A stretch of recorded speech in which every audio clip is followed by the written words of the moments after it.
एक बार की बात है, एक छोटे से गांव में रोहन नाम का एक लड़का रहता था।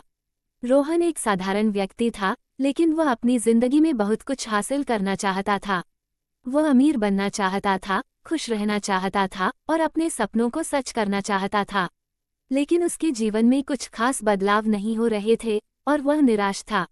एक दिन गांव के एक बुजुर्ग व्यक्ति, जिसे लोग ज्ञान बाबा कहते थे, ने रोहन को एक कहानी सुनाई।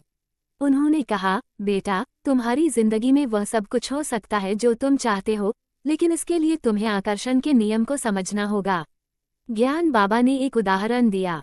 बहुत समय पहले एक किसान था, जिसे अपने खेत में फसल उगाने का सपना था।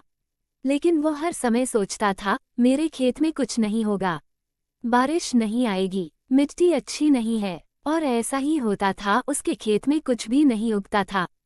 फिर एक दिन उसने अपनी सोच बदली। उसने हर सुबह उठकर सोचा, मेरे खेत में सबसे हरी भरी फसल होगी, मैं मेहनत करूंगा और ब्रह्मांड मेरी मदद करेगा। उसने मेहनत शुरू की और कुछ ही समय में उसका खेत फसलों से भर गया। ज्ञान बाबा ने रोहन को समझाया, बेटा, आकर्षण का नियम ये कहता है कि जो तुम सोचते हो वही तुम्हारी जिंदगी में आता है। अगर तुम हर समय नकारात्मक सोचोगे तो नकारात्मक चीजें ही होंगी, लेकिन अगर तुम अपने मन में सकारात्मक और स्पष्ट इरादे रखोगे तो ब्रह्मांड उन्हें सच करने के लिए रास्ता खोज लेगा। रोहन ने इस बात को गहराई से समझा और अपनी सोच को बदलना शुरू किया। अब वो हर दिन अपने सपनों को सोचता, उन्हें महसूस करता और उनके लिए काम करता। वो खुद को अमीर, खुशहाल और सफल मानने लगा। धीरे धीरे उसकी जिंदगी में बदलाव आने लगे।